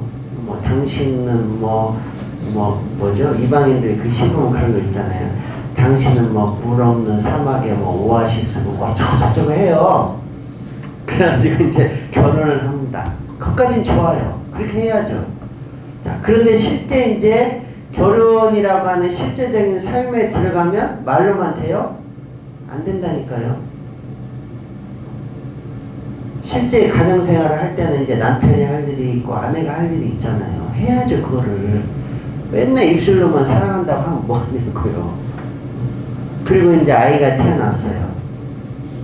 여러분, 아이가 태어나면 죄송하지만 그 부부의 사랑의 그 뭐라고 그러죠? 미천이 다 드러납니다, 이제. 아무리 뭐 결혼하기 전에 뭐 당신 손에 물 한 번 안 묻히게 그런 거 믿지 말아요. 할 수도 없어요. 제가 큰애가요, 태어나가지고 얼마 안 돼가지고 낮밤이 바뀌었어요. 아시죠? 원래는 낮에 눈 뜨고 있고 밤에 자야 되잖아요. 근데 이놈 맞죠, 남자니까. 밤에 눈 뜨고 있고 낮에 자는 거예요. 제가 그때 회사 생활하고 있을 때거든요. 처음에는 아내를 사랑하는 마음으로 쉬라고 내가 보겠다고. 근데 그것도 며칠 안 가요. 나중에는 애가 밤에 울고 그러면은 처음에는 막 엄마의 모성이 있어서 막 자매가 해주고 제가 했거든요. 나중에는 서로 눈치 봐요. 가만히 있어요. 누가 먼저 일어나나. 나중에는 둘 다 모르겠다고 자요, 그냥. 왜? 몸이 안 따라가요. 그게 우리의 미천이에요. 그 별거 아닙니다. 그죠? 그리고 나중에는 그 아이 본인하고요, 밥도 제대로 못 먹어요. 그리고 우리 자매님들이 신앙이 최악일 때가 언제인 줄 아세요? 애 키울 때예요. 거의 제가 우리 자매 모습 보면서 제가 이제 웃는 말로 이 여자가 구원을 받은 여자인가. 완전히 뭐 성령 충만이 하는 것은 찾아볼 수가 없어요. 완전 이방인 그 자체예요. 남편이 들어도 쳐다보지도 않아요. TV만 보고 있어요. 왜냐면 너무 지치는 거예요, 이게 아이한테. 그래서 제가 뭔 말을 하다 그랬지. 그래서 우리가 주님에 대한 사랑도 마찬가지예요. 봉사로 주님에 대한 사랑이 실질적인 봉사로 나오지 않으면 그분은 사랑을 더 많이 연습해야 돼요. 사랑은 그런 게 아니에요. 예수님은 십자가에서 자기 사랑을 드러내 보였잖아요. 어머니가 자식을 사랑한다는 증거가 뭡니까? 그 자식이 어렸을 때 똥 오줌을 다 받아내고, 그죠? 그 실제 손과 발을 가지고 그 일을 해내잖아요. 그게 진짜 사랑이에요. 뭐 말로 누가 못합니까? 제가 언제도 한번 말씀드린 것 같은데 상주교회 있을 때 상주교회가 크진 않아요. 제가 처음에 상주교회 가니까 2007년도 1월 달에 갔는데 어른들 청년 이상이 한 60명 있었던 것 같아요. 근데 청년 몇 명 없었죠. 근데 이제 청년들이 막 전도해가지고 청년에 한참 많이 나올 때는 한 30 몇 명도 나왔어요. 참석하는 수가. 근데 이제 어느 날 또 다 이사를 가요. 왜냐면 대학교 마치면 이제 거기에는 직장이 없으니까 여기 서울 경기 쪽으로 올라오는 거예요. 그래서 매주 나와서 무슨 얘기 하냐면 이제 서울로 가게 됐다고, 그동안 너무 감사하다고, 정말 뭐 상주교회는 우리 부모님과 같은 곳이고 너무 감사하고 막 그래요. 그 다음 주 또 그래요. 또 한 명 가요. 그 다음 주 또 그래요. 또 한 명 가요. 가만히 그거 보니까 화나더라고. 그래서 제가 한번 청년에 한번 들어갔어요. 나 요즘에 가만히 듣고 있으니까 뭐 고마워요, 이 은혜 잊지 않겠어요, 뭐 상주교회는 영원히 못 잊을 거예요, 그런 멘트 하거든요. 그 제가 그런 말 했어요. 잊어도 좋으니까 가지 말라고. 말로만 보다 보냐고, 남아서 몸으로 보답하라고. 그러니까 뭐 좋은 말 안 해도 좋으니까 그냥 여기 상주교회에 남아서 그동안 형제 자매들에게 받은 그 은혜를 여기 남아서 갚아보라고. 그래서 난 앞으로 립서비스 같은 거 별로 안 좋아하니까 직접 몸으로 하라고. 몰라, 내가 너무 세게 말았나? 그때부터는 한 명도 안 가더라고요. 이 몸을 가지고 봉사하는 게 얼마나 중요한 건지 아세요? 여러분, 실제 우리 몸을 가지고 봉사하지 않으면 교회 안 세워집니다. 우리가 뭐 앉아서 교제합시다 해가지고 앉아가지고 좋은 말 아무리 많이 말해봤자 실제 하나님의 교회는 세워지지 않아요.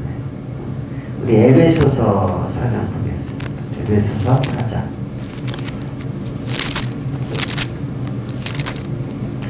에베소서 4장 12절입니다.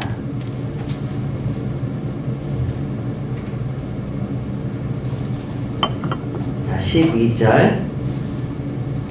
11절부터 보면 그가 혹은 사도로 혹은 선지자로 혹은 복음 전하는 자로 혹은 목사와 교사로 주셨으니 이는 성도를 온전케 하며 봉사의 일을 하게 하며 그리스도의 몸을 세우려 하심이라. 그리스도의 몸이 교회잖아요. 교회가 실제 언제 세워지느냐? 봉사의 일을 하게 하며. 그래서 전도인이 하는 일 중에 하나가 뭐냐? 봉사를 부탁하잖아요. 내년에 이 일을 좀 해주셨으면 좋겠다고. 여러분, 봉사, 이 직분이라는 거는 이 세상에서 말하는 계급이 아닙니다. 우리나라는 뭐 하나 주면은요, 큰 소리 치려고 그래. 왜 그런가 모르겠어, 우리나라 사람들. 하나님의 내가 일에 참여된다는 거에 대해서 정말 감사하고 그걸 기쁨으로 하려고 해야지 무슨 그게 감투가 아니거든요. 그래서 이 봉사를 통해서 교회가 세워진다는 걸 아셔야 돼요. 그러니까 내가 봉사하지 않으면 교회가 세워져요, 안 세워져요? 안 세워져요. 봉사하지 않으면서 아, 나는 주님 은혜에 감사해요, 나는 너무 주님을 사랑해요, 믿을 수 없어요. 그 사랑이 진짜인지 가짜인지 전 믿을 수 없어요. 진실성이 없다 이 말이에요. 아, 아내는 사랑한다고 하면서 아내에게 생활비를 안 갖다 줘요. 그게 뭐 무슨 사랑이냐고요. 그거 가짜 사랑이에요. 나는 당신을 사랑합니다. 근데 당신을 위해서는 내가 일하고 싶지 않습니다. 나는 당신을 사랑하는데 당신하고는 같이 살기 싫어요. 그럼 사랑이에요, 사랑이 아니에요? 사랑이 아니죠. 그건 말장난이에요, 말장난. 그래서 이 봉사가 다 중요해요. 그래서 이 몸으로 봉사를 하는 거예요. 손과 발로. 그렇죠? 고린도전서 6장 20절입니다. 고린도전서 6장 20절. 고린도전서 6장 20절. 자, 같이 읽겠습니다. 값으로 산 것이 되었으니 그런즉 너희 몸으로 하나님께 영광을 돌리라. 값으로 우리 영혼도 몸도 하나님 것으로 샀다는 거죠. 그러니까 하나님께 드려야죠. 예수님 피로 우리를 샀는데 왜 우리의 몸과 마음을 세상에 드리냐고요. 값으로 산 것이 되었으니 그런즉 너희 뭘로? 몸으로 영광을 드리라고.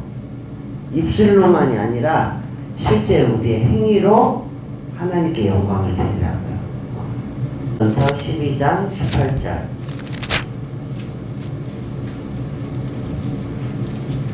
자, 18절. 우리 이 문제만 끝나면 밥 먹을 수 있겠는데? 여기까지만 하고. 자, 18절. 같이 읽겠습니다. 그러나 이제 하나님이 그 원하시는 대로 지체를 각각 몸에 드셨으니. 자, 봉사를 할 때 가장 중요한 게 뭐냐? 내가 어디로 옮길 거냐, 안 옮길 거냐, 계속 할 거냐, 그게 중요한 게 아니에요. 중요한 건 뭐냐면, 그러나 이제 하나님이 뭐라고? 원하시는 대로. 가장 좋은 건 뭐냐? 교회하고 상의를 해서 교회가 필요로 하는 봉사 부서가 있습니다. 여러분, 몸에 손만 커지면 어떻게 돼요?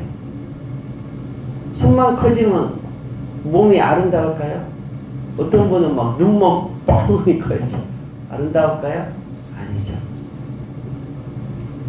중요한 것은 교회가 필요로 하는데 가서 봉사하는 게 가장 좋아요. 그래야 하나님을 기쁘시게 할 수 있어요. 우리 교회 각 부서가 열심히 하는 거 좋습니다. 그런데 우리 부서가 최고다. 그런 식의 마인드는 올바르지 않아요. 아, 몸 중에 입이 최고입니까? 몸 중에 눈이 최고냐고요. 다 최고여야 돼, 다.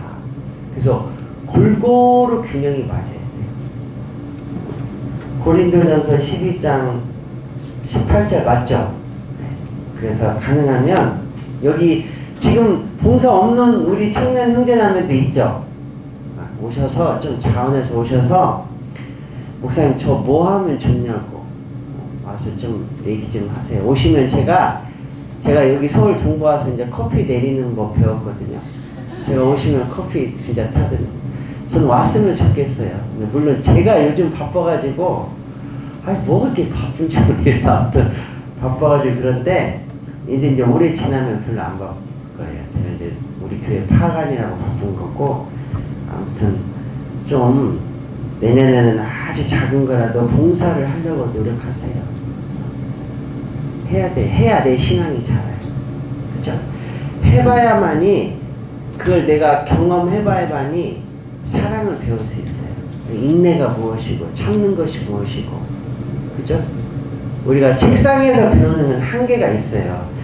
하루 종일 집안에서 문 잠가놓고 성경 창세기 1장 1절부터 요한계시록 22장까지 다 읽으면 내 신앙이 자랄까요? 우리는 주님을 그렇게 배우는 게 아니에요. 우리가 올바른 지식을 먼저 배우지만 해봐야 돼요. 내가 그렇게 되는지 안 되는지 실제 해보면 내가 정말 주님을 진짜로 따라갈 수 있어요. 자기 십자가를 지고. 그래서 교회와 쭉 상의해서 교회가 필요로 하는 봉사를 가는 게 제일 좋습니다. 아시겠죠? 봉사 없는 분.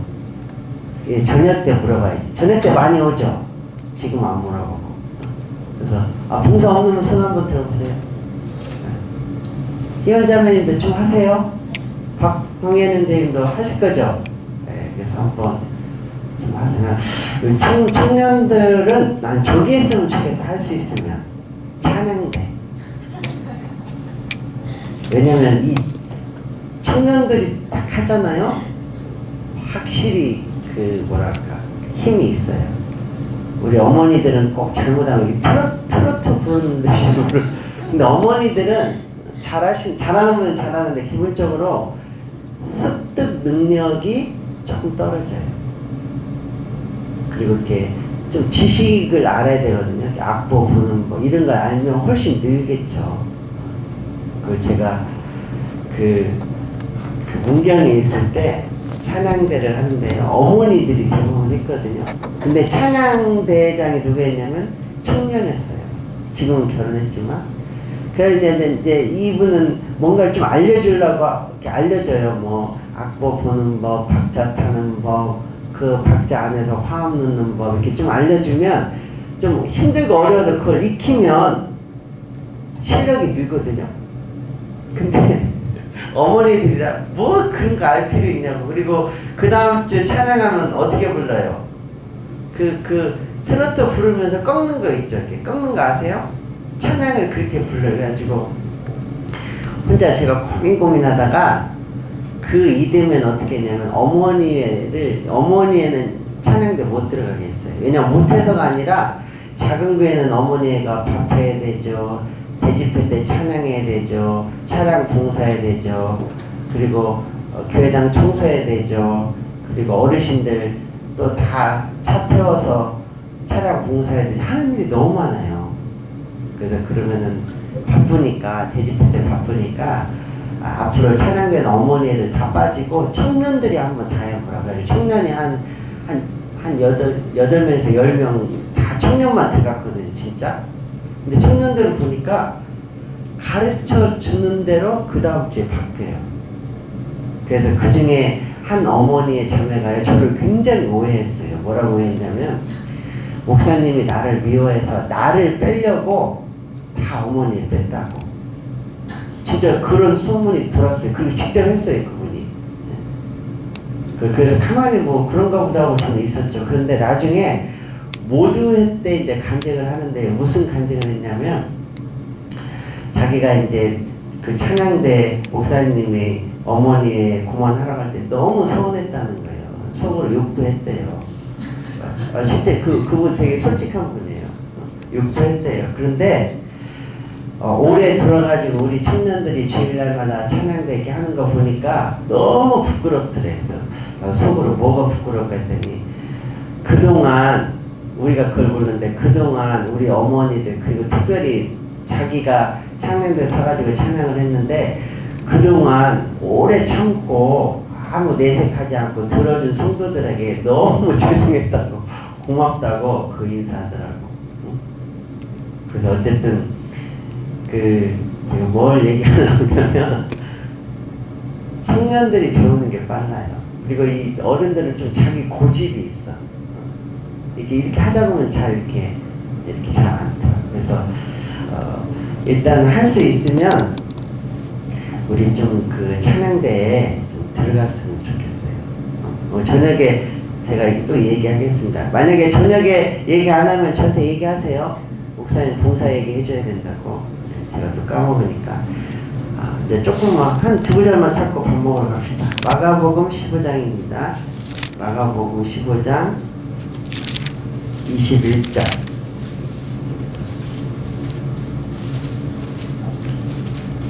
마가복음 15장 21절 찾겠습니다. 읽겠습니다. 마침 알렉산더와 루포의 아비인 구레네 사람 시몬이 시골로서 와서 지나가는데 저희가 그를 억지로 같이 가게 하여 예수의 십자가를 지우고 예수를 끌고 골고다라 하는 곳에 이르러. 자, 예수님이 이제 십자가에 못 박히기 위해서 골고다 언덕을 갔는데, 그때 마침 구레네 사람 시몬, 아들이 루포였죠. 그래서 루포의 아버지였던 구레네 사람 시몬이 시골에서 왔다가 그 광경을 옆에서 구경을 하게 된 거예요. 그러다가 로마 군병이 억지로 그 예수님의 십자가를 지고 가게 만들었죠. 그래서 여기 보면 억지로 돼 있잖아, 억지로. 자, 그런데 나중에 무슨 일이 벌어지느냐? 로마서 16장입니다. 로마서 16장. 로마서 16장 13절입니다.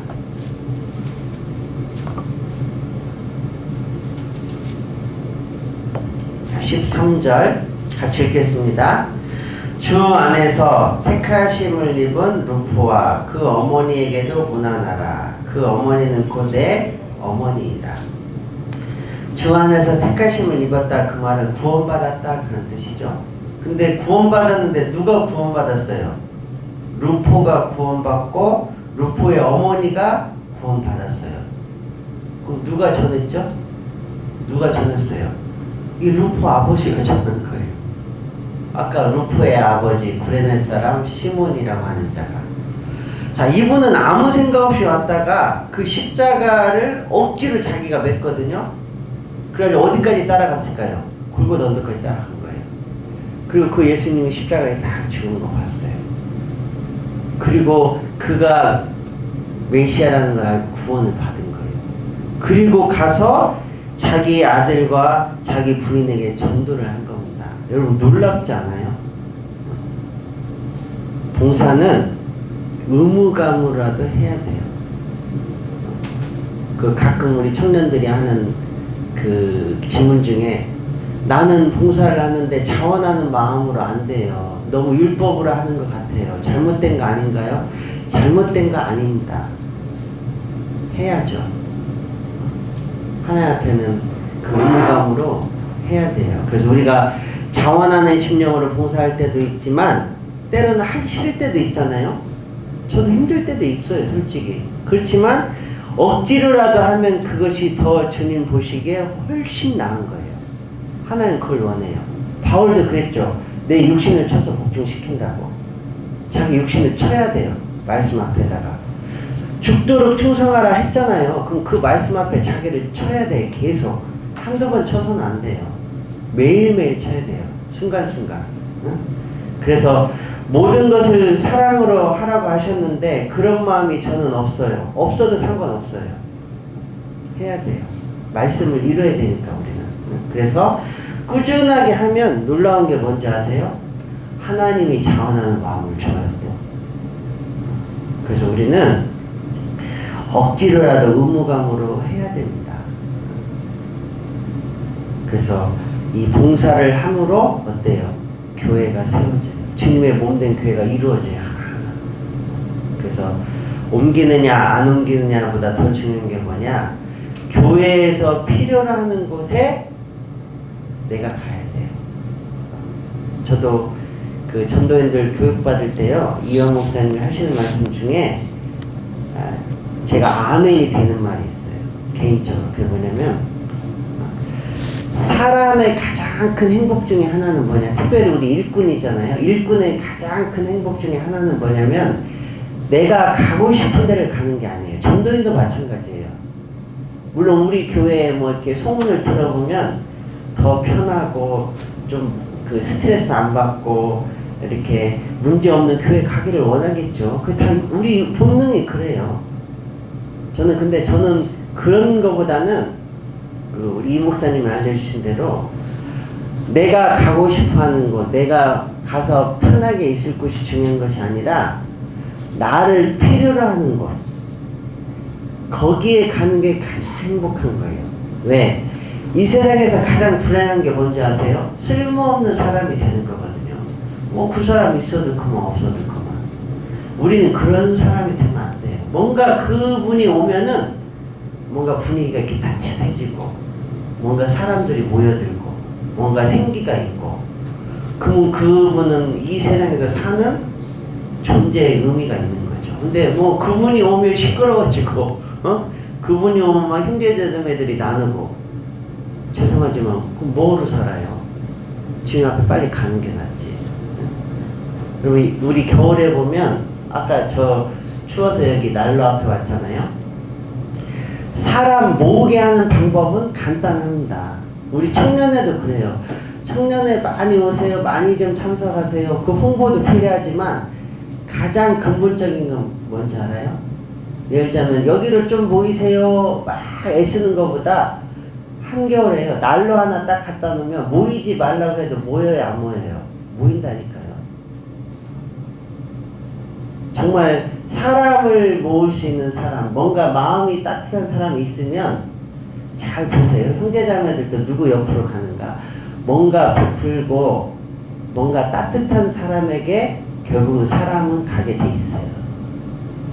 평소 때는 안 가요. 자기의 어떤 입속을 차리기 위해서 끼리끼리 놀 수 있거든요. 근데 진짜 힘들고 어려울 때는 누구한테 갈까요? 뭔가 자기의 마음을 터놓을 수 있는 사람에게 가까이 갑니다. 우리도 마찬가지예요.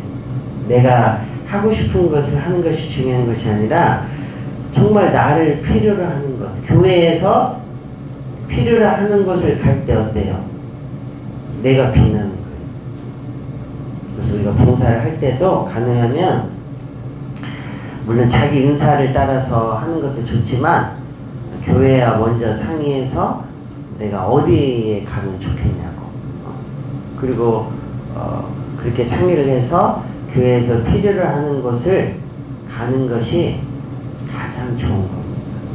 뭔가 사람이요 나를 필요로 하는 곳에 내가 가서 그분들에게 내가 도움을 줄 수 있다면 그게 가장 보람된 거거든요. 근데 그냥 내가 하고 싶은 거 하고 막 자기 멋에 취해가지고 하면 사실은 자기를 위한 거지 타인을 위한 건 아니잖아요. 여러분 이 세상에서 가장 행복한 삶이 뭐냐면 상대방에게 뭔가 도움을 줄 수 있는 삶이에요. 그게 멋있는 삶이에요. 기껏 벌어가지고 기껏 고민해가지고 자기 혼자 먹고 살고 자기 가족 먹고 살고 그거는 하나도 하나님 보실 때 행복한 삶이 아니에요. 그 이방인들도 다 그렇게 해요. 우리는 좀 마음을 넓혀서 뭔가 교회에게 유익이 되고 형제자매들에게 뭔가 힘이 되고 그런 데를 좀 찾아서 우리가 할 저기가 있습니다. 아시겠죠? 그래서 이따 저녁에 제가 좀 잊어버려도 봉사 얘기 한번 해달라고 해주셔야 돼요. 그리고 나는 우리 청년, 여기 청년들 있는데 청년 형제들에게는 꼭 부탁하고 싶은데 누가 좀 이렇게 딱 마음에 하나 앞에 딱 서원을 하고 우리 교회가 넓은 게 아니에요. 솔직히 저 이 정도 저 전도회 나면서 제가 사실은 전도회 나면서 관리인도 해봤거든요. 저 순천에 있을 때 새벽 2시까지 혼자 화장실 청소 다 해봤어요. 여자 화장실 청소도 저 다 해봤어요, 실제. 네. 근데 우리 청년 형제 중에 좀 마음에 이렇게 딱 이렇게 하나 앞에 이렇게 좀 서원하고요. 내가 주일날 교회 토요일이나 주일날 교회 오잖아요. 내가 우리 교회당을 내가 늘 한번 좀 이렇게 돌아보고 깨끗이 청소하는데 내가 한번 책임지고 한번 해봤으면 좋겠다. 나는 그런 청년 한 명 있었으면 좋겠어. 형제 중에. 여러분 우리가 주님을 위해서 사는 것을 거창하게만 생각하면 안 돼요. 아주 작은 것부터 충성할 줄 알아야 진짜 그리스도인이 되는 거지. 뭐 멋있는 것만 하려고 그러고 막 멋있는 말만 하려고 그러고 여러 사람 앞에서 이렇게 자기 돋보이는 것만 이렇게 좋아하면요 그분 신앙 이제 건너먹합니다. 못 만들어요. 하나님은 그런 사람을 통해서 능력을 나타낼 수는 없어요. 제가 저녁에 또 한 번 말씀드릴 건데 그랬으면 좋겠습니다. 그래서 벌써 시간이 많이 됐는데 4번의 질문이 뭐냐면 4-1 주 안에서 합당한 결혼이 무엇입니까? 4-2 결혼을 통해 주님께 더 쓰임 받는다. 주님이 기뻐하시는 가정이라는 게 구체적으로 예를 들면 어떤 경우일까요? 4-3 그리스도인의 결혼과 목적과 비전이 어떠해야 바람직할까요? 이 질문이거든요. 근데 제가 원래 오늘 저녁에 그리스도인의 결혼관에 대해서 좀 구체적으로 얘기를 하려고 이제 준비를 했습니다. 근데 시간이 딱 맞았는데 오늘 저녁에는 우리 청년들의 결혼에 대해서 좀 생각을 해보고 나머지 질문들은 이제 뭐 나머지 8개, 9개는 앞으로 제가 청년의 교제 때 시간 될 때마다 이렇게 좀 하겠습니다. 그래서 짧은 시간에 뭐 많이 하는 것보다는 우리가 하나를 하더라도 좀 정확히 그리고 실제 그것이 내 삶 속에 적용이 될 수 있도록 그렇게 하는 게 좋을 것 같습니다. 자, 기도하겠습니다. 우리를 사랑하시는 고마우신 하나님 아버지 감사합니다. 특별히 우리 청년들 젊을 때 구원해 주시고 하나님께 정말 좋은 것들을 드릴 수 있도록 기회해 주심을 감사합니다. 하나님께서 우리 청년 형제 자매님들 마음과 생각을 더욱 지켜주시고 이 청년의 때가 헛되이 소비되지 않고 낭비되지 않도록 온전히 하나님의 영광만을 위해서 드려줄 수 있도록 주시기를 원합니다. 남아있는 또 수련의 모든 일정도 하나님의 은혜의 손길에 의지하면서 예수님 이름으로 기도했습니다. 아멘. 광고